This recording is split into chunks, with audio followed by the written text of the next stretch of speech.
अस्सलाम वालेकुम जी। आज का लेक्चर हमारे पास है perpendicular axis theorem. Last day हमने पढ़ा पैरेलल एक्सिस थ्योरम।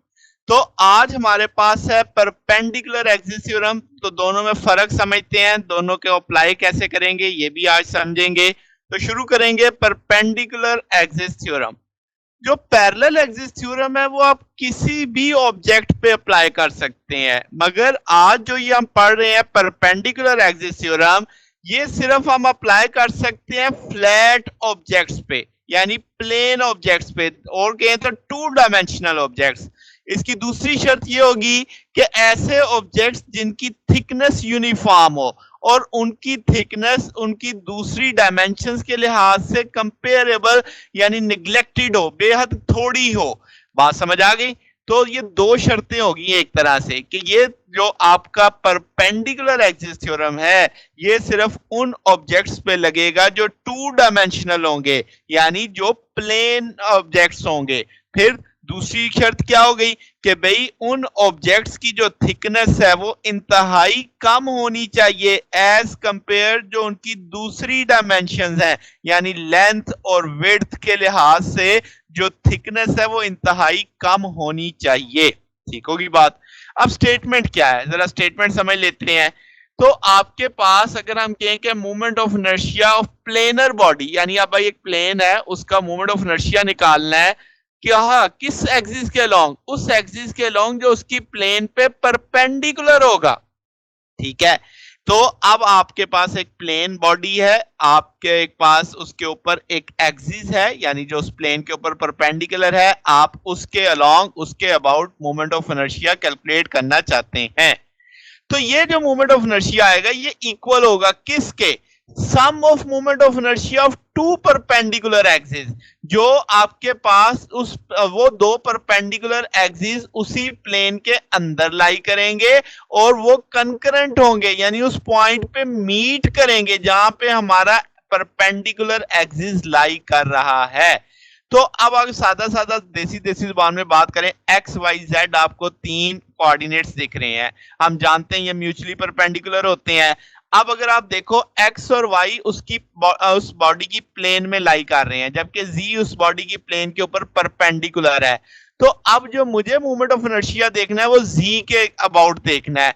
तो जी के अबाउट जो मूवमेंट ऑफ इनर्शिया होगा वो सम होगा वो मूवमेंट ऑफ इनर्शिया जो एक्स के अलोंग है, वो मूवमेंट ऑफ इनर्शिया जो वाई के अलोंग है, इन दोनों को जमा करो तो एक्स और वाई के गिर्द जो होने वाला मूवमेंट ऑफ इनर्शिया है सम करके वो इक्विवेलेंट आ जाएगा जो मूवमेंट ऑफ इनर्शिया जी के अलोंग होगा। ये सादा सा ये कंसेप्ट है। आप इसको इस तरीके से भी एक्सप्लेन कर सकते हैं कि मूवमेंट ऑफ इनर्शिया जो प्लेन लैमिना है अबाउट अ परपेंडिकुलर एक्सिस, वो sum of movement of inertia two perpendicular axis in the plane of lamina, यानी वो जो दूसरे वाले दो परपेंडिकुलर एक्सिस हैं उसकी प्लेन में है और वो दोनों परपेंडिकुलर एक्सिस मीट कर रहे हैं हमारे असल वाले जिसके गिर्द हमने मूवमेंट ऑफ इनर्शिया निकालना उस पे, उसको एक पॉइंट पे मीट करते हैं जाके। तो जनाब अब इसको जरा फिक के लिहाज से समझ लेते हैं कि इसका मैथमेटिक कैसे है। अगर आपसे कहा जाए कि जो जी के गिर्द मूवमेंट ऑफ इनर्शिया होगा तो वो आपके पास एक्स और वाई के मिलने से बनेगा, तो आपने लिख दिया एम आई एक्स आई स्क्वायर प्लस वाई आई स्क्वायर। इसे मैंने इक्वेशन 1 का नाम दिया, यही हमारी बुनियादी इक्वेशन बनने वाली है।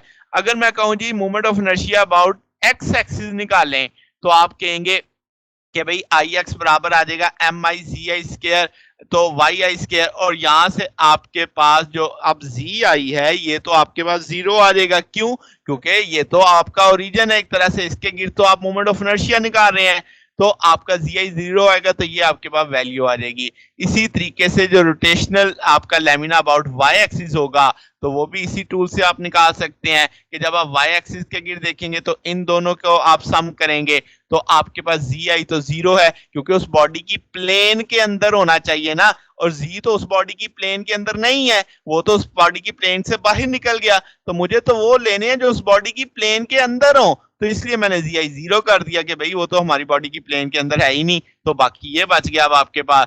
अब आपके पास आई एक्स की वैल्यू भी आई वाई की वैल्यू भी है, ये दोनों वैल्यूज उठा के हम यहाँ पे अगर देखें तो आप कह सकते हैं आई वाई प्लस आई एक्स, यानी आई जी बनेगा किससे? आई वाई प्लस आई एक्स है, यानी आपने वो दोनों मोमेंट ऑफ इनर्शिया ऐड कर दिए जो एक्स और वाई के थे, तो वो इक्विवेलेंट आ गए जो जी के अलोंग थे। बात समझ आ गई? तो आप इसको इक्वेशन 1 के लिहाज से भी कंपेयर करके समझ सकते हैं। तो ये आपका मैथमेटिकल रिलेशनशिप आ गया। अब सादा लफ्जों में दोबारा बता दूं कि जो मोमेंट ऑफ इनर्शिया आपने परपेंडिकुलर एक्सिस के गिर्द निकाला था वो इक्वल है किसके, sum of moment of inertia about two perpendicular axis in the plane of object. असल कहानी सिर्फ यही है, in the plane of object, कि अगर आप z के गिर्द देख रहे हैं तो x और y उस बॉडी की प्लेन के अंदर है, तो z का जो मोमेंट ऑफ इनर्शिया, z के अबाउट जो मोमेंट ऑफ इनर्शिया होगा वो x के गिर्द मोमेंट ऑफ इनर्शिया जमा y के गिर्द मोमेंट ऑफ इनर्शिया के मिलने से बनेगा। ये हमारा आज का टॉपिक था।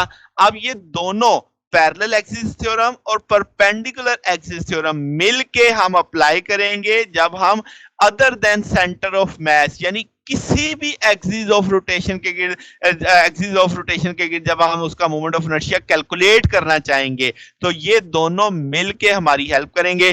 कल वाले लेक्चर में हम इसकी एक एप्लीकेशन देख लेंगे कि कैसे पैरेलल एक्सिस थ्योरम और परपेंडिकुलर एक्सिस थ्योरम मिलके हमारी मदद करते हैं ताकि हम किसी भी एक्सिस ऑफ रोटेशन के गिर्द मोमेंट ऑफ इनर्शिया कैलकुलेट कर सकें। तो ये हमारा आज का टॉपिक था। अगर आपको इसमें कोई बात पूछनी हो, कोई डाउट हो तो नीचे कमेंट्स में पूछ सकते हैं। वीडियो अच्छी लगी हो तो वीडियो को लाइक कीजिएगा, दोस्तों के साथ शेयर कीजिएगा, चैनल को भी सब्सक्राइब कर दीजिएगा। अब तक के लिए इतना ही, बाकी इंशाल्लाह फिर नेक्स्ट देखेंगे। ओके, अल्लाह हाफिज।